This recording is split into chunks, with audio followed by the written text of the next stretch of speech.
आजकल एक ऐसी चुपचाप फैलती समस्या है जो जंग के मैदानों में नहीं बल्कि हमारे घरों, स्कूलों और बच्चों के कमरों में दिखाई दे रही है। हमारे बच्चे पहले से ज्यादा जुड़े हुए हैं, लेकिन अंदर से ज्यादा परेशान, अकेले और टूटे हुए महसूस कर रहे हैं। क्या बदला है?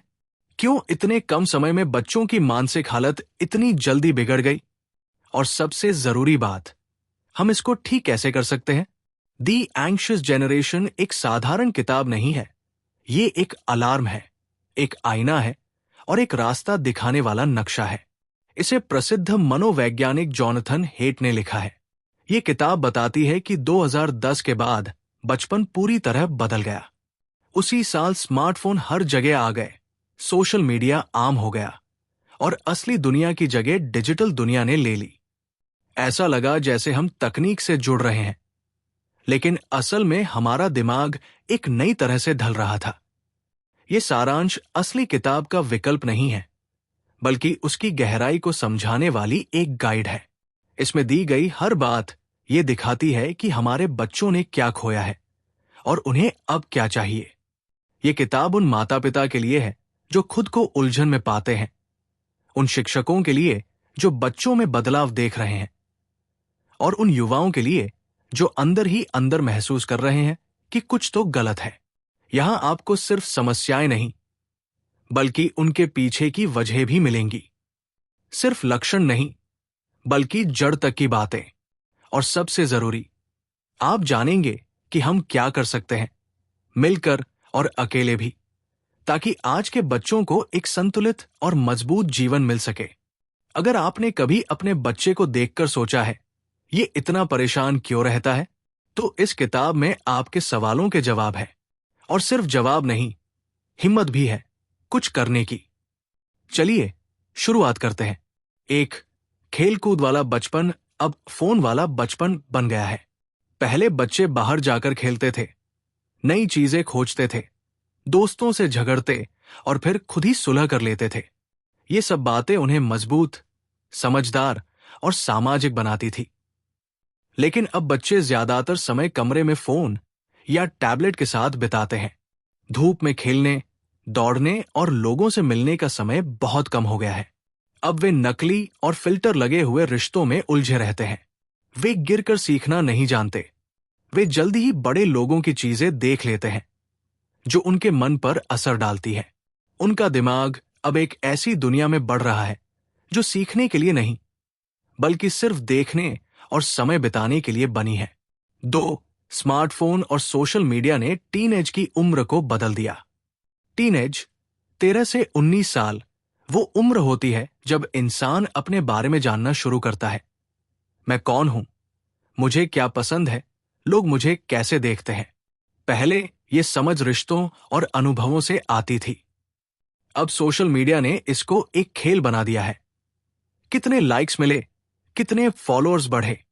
बच्चे अपनी असली पहचान भूलकर दूसरों को खुश करने में लग जाते हैं। उन्हें लगता है कि अच्छा दिखना ही सबसे जरूरी है। असली दोस्ती की जगह दिखावा आ गया है। इस वजह से वे खुद से कम खुश रहते हैं, ज्यादा चिंतित रहते हैं और अपने मन की बात समझ नहीं पाते। 3, सोशल मीडिया ने तुलना और ताने को बहुत बड़ा बना दिया है। बच्चों का एक दूसरे से तुलना करना आम बात है, लेकिन अब सोशल मीडिया ने इसे खतरनाक बना दिया है। अब बच्चे सिर्फ अपने स्कूल के दोस्तों से नहीं, बल्कि इंटरनेट पर मौजूद सुंदर, अमीर और फेमस लोगों से खुद की तुलना करते हैं। इससे उन्हें लगता है कि वो कमतर है। खासकर लड़कियों को सुंदरता को लेकर बहुत दबाव महसूस होता है। फोटो फिल्टर और दिखावे वाली तस्वीरें उनकी सोच को बिगाड़ती है। अब ताने और मजाक ऑनलाइन होते हैं, कभी खत्म नहीं होते और पहचान भी नहीं होती। एक बार कोई बात फैल गई तो वो सालों तक पीछा नहीं छोड़ती। 4, 2012 से चिंता, डिप्रेशन और खुद को नुकसान पहुंचाने के मामले बहुत बढ़े हैं। 2012 के आसपास दुनिया भर में बच्चों की मानसिक स्थिति तेजी से बिगड़ने लगी। चिंता, डिप्रेशन और खुद को नुकसान पहुंचाने के मामलों में बहुत तेज बढ़ोतरी हुई। उस समय स्मार्टफोन और सोशल मीडिया हर बच्चे के हाथ में आ गया था। मनोचिकित्सकों ने देखा कि अब कम उम्र के बच्चे भी मानसिक समस्याओं से जूझ रहे हैं और हालत गंभीर है। अकेलापन, ऑनलाइन ताने, नींद की कमी और FOMO, डर की कहीं कुछ मिस न हो जाए, ने मिलकर बहुत बड़ा असर डाला। इलाज शुरू हुआ, लेकिन असली समाधान रोकथाम है और वो बचपन से ही शुरू होना चाहिए। 5. जेन जेड, जो 1997 से 2012 में पैदा हुए सबसे ज्यादा चिंतित पीढ़ी है। जेन जेड के बच्चे पहले से कम खुश और ज्यादा तनाव में हैं। उन्हें हर वक्त एक अजीब दबाव महसूस होता है, चाहे कोई कारण हो या नहीं। उन्हें कभी शांत महसूस नहीं होता। इसका एक कारण है हमेशा ऑनलाइन रहना। फोन कभी बंद नहीं होता, नोटिफिकेशन कभी रुकते नहीं। अब सोशल सिचुएशन भी डरावनी हो गई है। कोई भी बात रिकॉर्ड हो सकती है, वायरल हो सकती है। आराम करने पर भी उन्हें लगता है कि वो कुछ उपयोगी नहीं कर रहे। जिंदगी एक नाटक बन गई है जिसमें हर समय एक्टिंग करनी है। ये बच्चे कमजोर नहीं हैं, बस बहुत ज्यादा थके हुए और अकेले हैं। 6. नींद की खराब गुणवत्ता एक बड़ी वजह है। नींद हमारी मानसिक सेहत की नींव होती है, खासकर जब बच्चा किशोरावस्था, टीनेज में होता है और उसका दिमाग बढ़ रहा होता है। लेकिन अब मोबाइल ने ये नींव छीन ली है। बच्चे रात को मोबाइल लेकर सोते हैं और लगातार वीडियो या मैसेज देखते रहते हैं। मोबाइल की नीली रोशनी शरीर को सुलाने वाले हार्मोन को रोक देती है। अलर्ट और नोटिफिकेशन बार बार नींद तोड़ते हैं। नींद पूरी नहीं होने से दिमाग हमेशा थका और बेचैन रहता है। बच्चा गुस्से में रहता है, स्कूल में ध्यान नहीं दे पाता और छोटी बातों से परेशान हो जाता है। लगातार कम नींद लेने से धीरे धीरे चिंता और मानसिक थकान बढ़ती है। 7. लड़के और लड़कियां अलग अलग तरह से प्रभावित होते हैं। लड़के और लड़कियां दोनों को ये डिजिटल दुनिया परेशान कर रही है, लेकिन इसका असर उनके ऊपर अलग अलग तरीके से होता है। लड़कियां अपनी तकलीफें अंदर रखती हैं, जैसे चिंता, उदासी या खाने की परेशानी। सोशल मीडिया पर सुंदर दिखने, पसंद किए जाने और टॉलरेंस की कमी उन्हें और कमजोर बना देती है। दूसरी तरफ लड़के अपनी परेशानी को छिपाते हैं। वे गुस्से में आ जाते हैं, गेमिंग में खो जाते हैं या सबसे दूर हो जाते हैं। वे रोते नहीं, लेकिन अंदर से टूट जाते हैं। इसलिए लड़कों की तकलीफ अक्सर दिखती नहीं, जबकि लड़कियां ज्यादा ऑनलाइन दबाव झेलती हैं। लड़के लड़कियों की समस्याएं अलग हैं, तो समाधान भी अलग होने चाहिए। 8. जरूरत से ज्यादा सुरक्षा उल्टी पड़ गई। माता पिता अपने बच्चों को सुरक्षित रखना चाहते हैं, जो बहुत अच्छी बात है। लेकिन जब ये सुरक्षा बहुत ज्यादा हो जाती है, तो बच्चे कमजोर बन जाते हैं। हर वक्त उन पर नजर रखना, हर छोटी बात में मदद करना उन्हें ये सिखा देता है कि वे खुद कुछ नहीं कर सकते। जब बच्चे कभी गिरते ही नहीं, तो उन्हें उठना नहीं आता, उन्हें डर का सामना करना नहीं आता। उन्हें लगता है कोई और आकर उन्हें बचाएगा। लेकिन हिम्मत, आजादी और मजबूत मन तो तभी बनते हैं जब बच्चे खुद दुनिया से सीखते हैं। जरूरत से ज्यादा सुरक्षा बच्चों को और डरा हुआ बना देती है। 9. अब बच्चे खेल खेल में जोखिम लेना नहीं सीखते। खेलना सिर्फ मजा नहीं है, ये असल जिंदगी के लिए अभ्यास है। जब बच्चे खेलते हैं तो वे झगड़ा, समझौता, हार जीत और खतरा झेलते हैं। पेड़ पर चढ़ना सिखाता है कि कैसे खतरे को समझे। किला बनाना सिखाता है कि साथ में काम कैसे करें। खेल में हारना सिखाता है कि हार को कैसे झेलें। लेकिन अब ज्यादातर बच्चे सिर्फ स्क्रीन पर खेल देखते हैं, वो बाहर नहीं जाते। इस वजह से वे डरपोक बन जाते हैं, नई चीजों से डरते हैं और जिम्मेदारी नहीं ले पाते। जो बच्चे जोखिम नहीं लेते, वे बड़े होकर भी जीवन से डरते हैं। 10. डर की वजह से बच्चों की आजादी छीन ली गई। आज के माता पिता हर बात से डरते हैं, चोट लगने से, कौटकचरी से, अपहरण से और दूसरों की बातें सुनने से। इस डर ने बच्चों के बचपन को बदल दिया है। अब बच्चों को स्कूल पैदल भेजना या दोस्तों के घर अकेले जाने देना भी अजीब लगता है। हर पल उन पर नजर रखना और उनका शेड्यूल तय करना उनकी आजादी को खत्म कर देता है। उन्हें कभी ये साबित करने का मौका ही नहीं मिलता कि वे खुद भी कुछ कर सकते हैं। धीरे धीरे वे खुद पर भरोसा करना भूल जाते हैं। आजादी कोई एक दिन में मिलने वाली चीज नहीं है। ये एक ताकत है जो समय से और अभ्यास से बनती है। 11. फोन ध्यान भटकाते हैं और गहरी सोचने की ताकत को कम करते हैं। हमारा दिमाग एक साथ कई चीजें करने के लिए नहीं बना है। जब भी मोबाइल में कोई मैसेज, नोटिफिकेशन या अलर्ट आता है, हमारा ध्यान टूट जाता है। धीरे धीरे दिमाग लंबे समय तक ध्यान लगाना भूल जाता है। पढ़ाई, सोचने और नई चीजें समझने के लिए एकाग्रता बहुत जरूरी होती है। लेकिन मोबाइल हर थोड़ी देर में ध्यान भंग करता है, चाहे वो साइलेंट ही क्यों न हो। खासकर किशोर उम्र के बच्चे किसी काम में डूबना भूल जाते हैं। हर बार ध्यान टूटने से गहराई से सोचना मुश्किल हो जाता है। जब दिमाग बार बार बाहर की चीजों पर ध्यान देता है, तब अंदर की समझ कमजोर पड़ जाती है। 12. लाइक और फॉलो से आत्मसम्मान मापा जाने लगा है। किशोर उम्र के बच्चों को स्वाभाविक रूप से दूसरों की सराहना चाहिए होती है, लेकिन सोशल मीडिया ने इस चाह को एक नंबर गेम बना दिया है। अगर पोस्ट पर कम लाइक्स आएं तो बच्चा दुखी होता है, ज्यादा लाइक्स मिलने पर ही खुश होता है। बच्चे अब खुद को एक इंसान नहीं, बल्कि एक कंटेंट क्रिएटर की तरह देखने लगते हैं। उनकी खुद की कीमत अब लाइक्स और फॉलोअर से तय होती है। वे अपने असली स्वभाव को छोड़कर सिर्फ दूसरों को खुश करने की कोशिश करते हैं। धीरे धीरे वे दिखावे के लिए जीने लगते हैं। लेकिन किसी का आत्मसम्मान सिर्फ नंबरों से तय नहीं होना चाहिए, खासकर तब जब वो अभी अपने आप को पहचान ही रहा हो। 13. ऑनलाइन बात असली रिश्तों की जगह नहीं ले सकती। ऑनलाइन बात करना आसान है, जल्दी होता है और सुरक्षित लगता है, लेकिन इसमें असली भावनाओं की गहराई नहीं होती। इमोजी आंखों की नजर से बात नहीं कर सकते। टेक्स्ट में स्पर्श, स्वर और इंसानी एहसास नहीं होता। असली रिश्ता बनता है जब हम एक दूसरे के सामने बैठकर बात करते हैं, भावनाएं दिखाते हैं और असहजता का सामना करते हैं। ऑनलाइन तो हम किसी को भी ब्लॉक कर सकते हैं, लेकिन असल जीवन में बात करके सुलझाना पड़ता है। अगर बच्चा सिर्फ ऑनलाइन ही बातें करता है, तो वो असली दुनिया में रिश्ते निभाना भूल जाता है। असली जिंदगी चैट में नहीं, बातचीत में होती है। 14. किशोरों का दिमाग दोस्तों की मान्यता और जोखिम के लिए बहुत संवेदनशील होता है। जब बच्चे टीनेज में होते हैं, तब उनका दिमाग दूसरों की राय को बहुत ज्यादा महत्व देता है। वे चाहते हैं कि उनके दोस्त उन्हें पसंद करें, लेकिन उसी समय उनका दिमाग भावनाओं को कंट्रोल करने और खतरे को समझने की ताकत विकसित कर रहा होता है। सोशल मीडिया इस कमजोरी का फायदा उठाता है।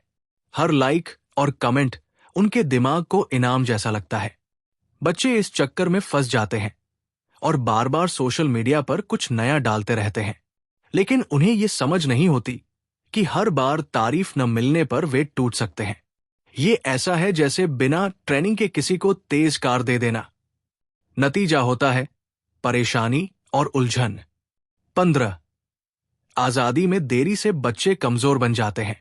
पहले बच्चे जल्दी नौकरी करते थे, गाड़ी चलाना सीखते थे, बाहर अकेले जाते थे। इन सब से उन्हें आत्मविश्वास मिलता था। लेकिन अब ये सब चीजें बहुत देर से होती है और कभी कभी होती ही नहीं। बहुत से युवा 20 साल के बाद भी ड्राइविंग लाइसेंस नहीं लेते। कुछ तो कभी अपने पैसों से कुछ खरीदते ही नहीं।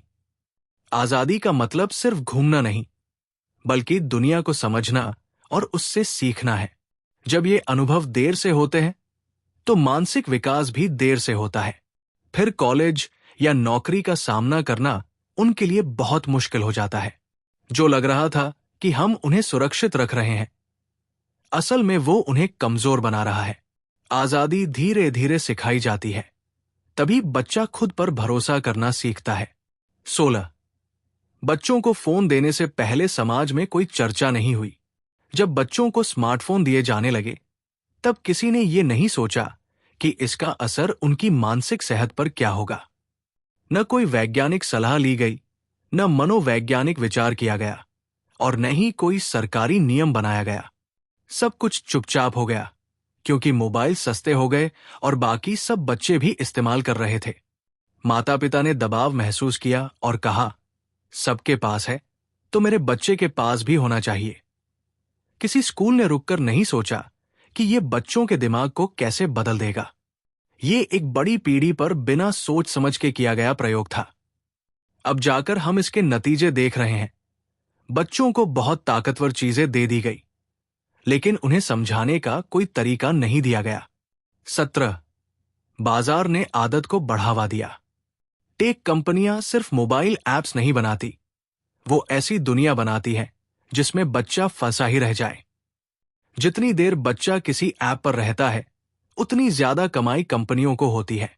इसलिए वे ऐप को ऐसा बनाते हैं कि बच्चा बार बार स्क्रॉल करता रहे, वीडियो अपने आप चलता रहे और दिमाग हमेशा कुछ नया खोजता रहे। बच्चों का ध्यान, उनकी भावनाएं सब बेच दी जाती है। उन्हें ग्राहक नहीं, एक सामान की तरह देखा जाता है। जितना छोटा बच्चा, उतना आसान उसे लुभाना। जो चीज कंपनियों के लिए फायदेमंद है, वो समाज के लिए नुकसानदायक है। हमने मुनाफे के लिए डिजाइन किया हुआ सिस्टम अपनाया और बच्चों की मानसिक सेहत का नुकसान किया। 18 महामारी ने नुकसान को और गहरा कर दिया। जब कोरोना महामारी आई, तब स्क्रीन ही बच्चों की पढ़ाई और बातचीत का जरिया बन गई। लेकिन यही स्क्रीन एक जाल भी बन गई।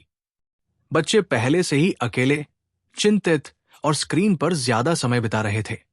लॉकडाउन के दौरान ये समस्याएं और बढ़ गई। बच्चों की दिनचर्या बिगड़ गई, दोस्ती खत्म हो गई और बाहर जाना बंद हो गया। उन्होंने सोशल मीडिया और गेम्स में और ज्यादा समय बिताना शुरू कर दिया। मानसिक रोग विशेषज्ञों ने देखा कि बच्चों में तनाव पहले से कहीं ज्यादा बढ़ गया। ये संकट पहले भी था, लेकिन अब साफ साफ दिखने लगा। महामारी ने समस्या बनाई नहीं, बस दिखा दी कि हमारी नींव पहले से ही कमजोर थी। 20 फिर से बाहर खेलना और खुद से कुछ करना सिखाना जरूरी है। पहले बचपन मिट्टी, घुटनों पर लगी चोट और बिना प्लान के खेलों से भरा होता था। ये सब केवल मजा नहीं था, एक जिंदगी की तैयारी थी। जब बच्चा बाहर खुद से खेलता है, तो वो झगड़ा सुलझाना, मिलकर काम करना और सोचकर रास्ता निकालना सीखता है। प्रकृति उसे सिखाती है कि जोखिम कैसे ले, धैर्य कैसे रखें और नए अनुभवों से कैसे निपटे। लेकिन आजकल के बच्चे ज्यादातर समय घर में स्क्रीन के सामने बिताते हैं। उन्हें खुद पर भरोसा नहीं होता, क्योंकि वे बाहर जाकर खुद को नहीं आजमाते। फिर जरा सी दिक्कत भी उन्हें बड़ी लगती है।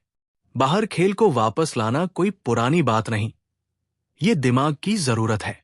हमें बच्चों के लिए असली खेल के मैदान फिर से बनाना होंगे, ना कि सिर्फ डर से उन्हें बचाने की दीवारें।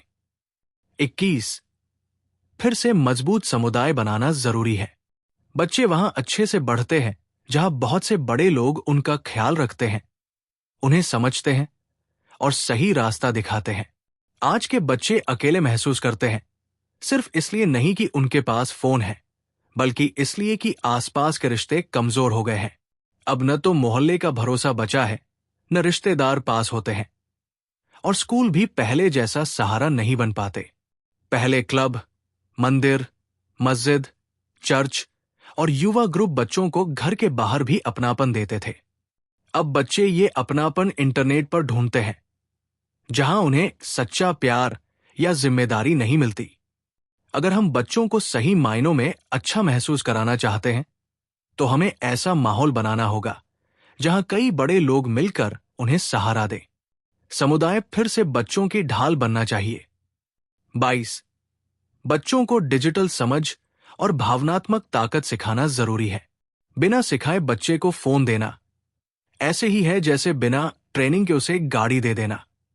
इंटरनेट की दुनिया में बच्चा क्या देख रहा है, क्या समझ रहा है, ये जानना जरूरी है। उन्हें सिखाना होगा कि कैसे किसी पोस्ट या वीडियो में छिपी चाल को पहचानें, दूसरों से तुलना से बचें और हर बात पर तुरंत यकीन न करें। उन्हें यह भी समझना चाहिए कि फोन से दूर रहना भी जरूरी होता है, लेकिन सिर्फ तकनीक समझना काफी नहीं है। उन्हें भावनात्मक रूप से मजबूत बनाना भी उतना ही जरूरी है। यानी जब कुछ गलत या दुखद हो जाए तो वे उसे संभाल सकें। स्कूलों को इसे पढ़ाई और गणित जितना ही जरूरी समझकर सिखाना होगा। आज की दुनिया में भावनाओं को संभालना ही असली स्किल है और ये शुरू से सिखाना जरूरी है। 23, क्लासरूम और बेडरूम में फोन को दूर रखना चाहिए। फोन एक जरूरी चीज है, लेकिन गलत जगह पर यह नुकसानदायक हो जाता है। स्कूल में यह पढ़ाई में ध्यान भटकाता है, न सिर्फ यूज करने वाले का, बल्कि आसपास के बच्चों का भी। क्लास में बच्चे गहराई से सोच नहीं पाते क्योंकि बार बार फोन ध्यान तोड़ता है। बेडरूम में फोन सोने में बाधा बनता है। उसकी रोशनी और नोटिफिकेशन दिमाग को जगा कर रखते हैं, जिससे नींद पूरी नहीं होती। अगर हम सिर्फ 2 चीजें करें, क्लास में और रात को सोने से पहले फोन को बाहर रखें, तो बच्चों की एकाग्रता, मूड और मानसिक स्वास्थ्य में बहुत बड़ा सुधार होगा।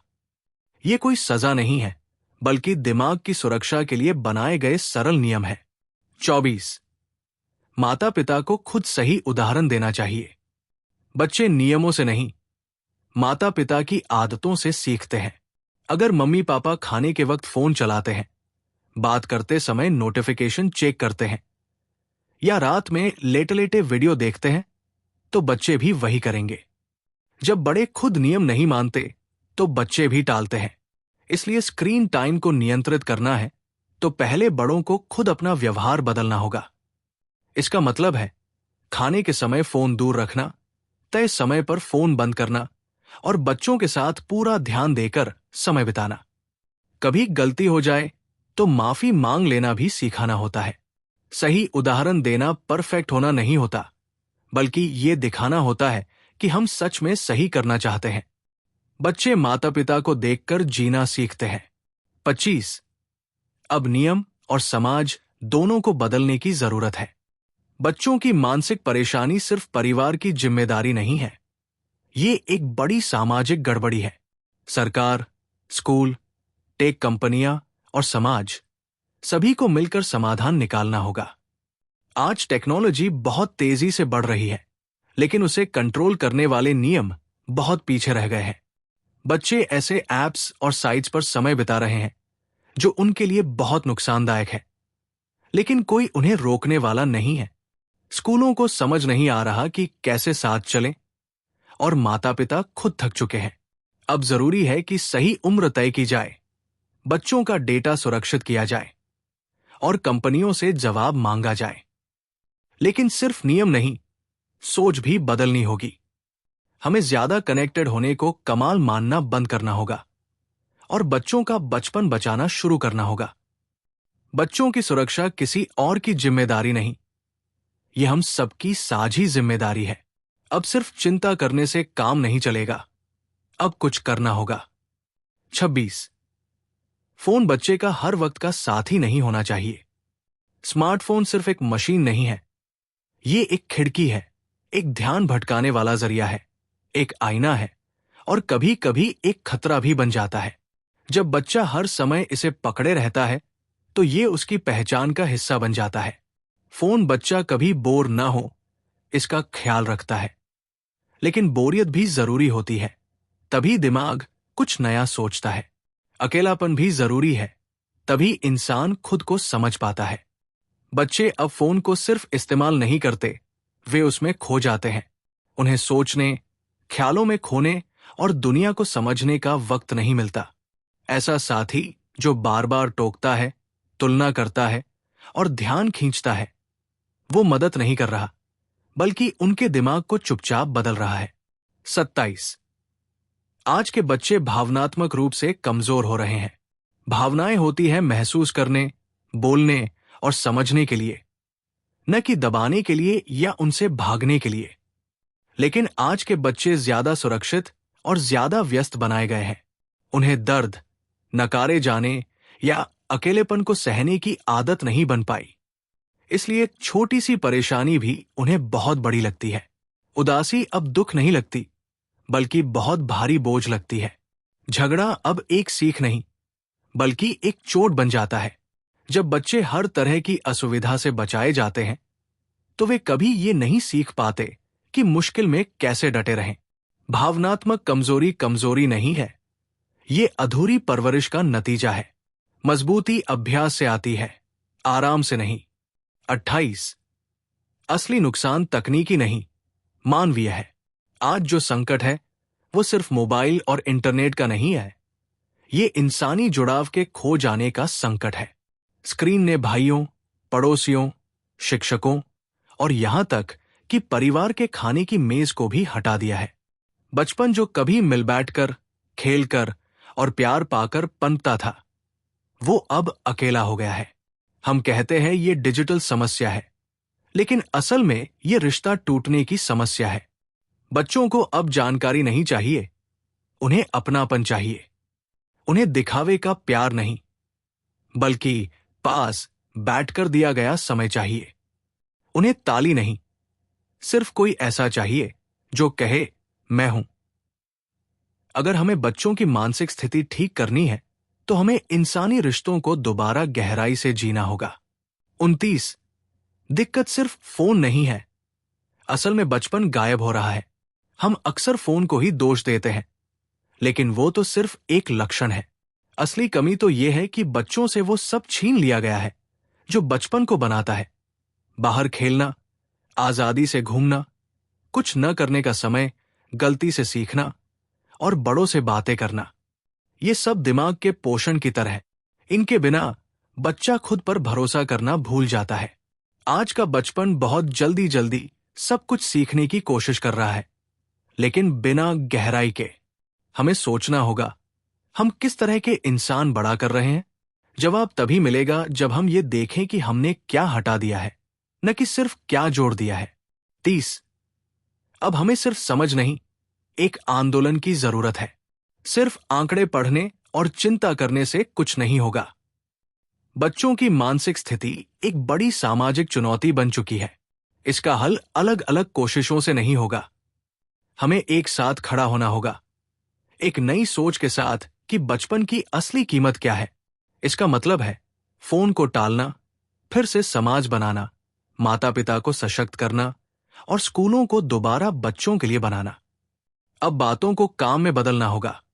फोन फ्री जोन बनाना, बाहर खेलने के मौके देना, मानसिक हेल्थ पर खर्च करना और टेक्नोलॉजी कंपनियों से जवाब मांगना। अब बहाना नहीं, बदलाव चाहिए। ये किसी एक इंसान का काम नहीं, पूरे समाज की समझदारी है। अगर हम मिलकर चले तो एक नई दिशा मुमकिन है। अंतिम संदेश, अब हमें पता है कि कहां गलती हुई। आंकड़े साफ है, कहानियां दुखद है और विज्ञान सब कुछ साबित कर चुका है। लेकिन ये किताब डर की नहीं, जिम्मेदारी और उम्मीद की है। ये हमें बताती है कि हमने क्या खोया है और क्या फिर से पाया जा सकता है। बचपन कोई रेस नहीं है कि जल्दी जल्दी बच्चे बड़े हो जाएं। ये एक कीमती समय है जिसमें वक्त, रिश्ते, खेल और असली इंसान होना जरूरी है। हम इस काम को स्क्रीन के हवाले नहीं कर सकते और ना ही हमेशा उन्हें बचाकर रख सकते हैं।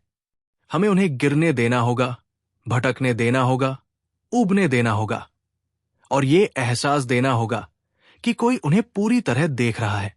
समाधान मुश्किल नहीं है, लेकिन हिम्मत वाले जरूर है। स्मार्टफोन को रोकना, फोन फ्री घर बनाना और समाज को फिर से जोड़ना आसान नहीं, बट जरूरी है। इतिहास गवाह है, जब मां बाप, टीचर और समाज एक साथ खड़े होते हैं, बच्चों की जिंदगी बदल जाती है। ये सिर्फ बच्चों को खतरे से बचाने की बात नहीं है, ये उन्हें इतना मजबूत बनाने की बात है कि वे जिंदगी की हर मुश्किल का सामना कर सकें, खुद को पहचान सकें और खुशहाल इंसान बन सकें। हमें भविष्य से डरने की जरूरत नहीं, अगर हम आज सही कदम उठाएं। आइए 10 साल बाद पछताएं नहीं, बल्कि गर्व करें। हम वो पीढ़ी बने जिसने बच्चों के लिए आवाज उठाई और बदलाव शुरू किया। हमें सिर्फ बच्चे नहीं पालने हैं, हमें उन्हें पूरा इंसान बनाना है। उनका इलाज हमारी चुप्पी से नहीं, हमारे कदमों से होगा। वक्त अब आ गया है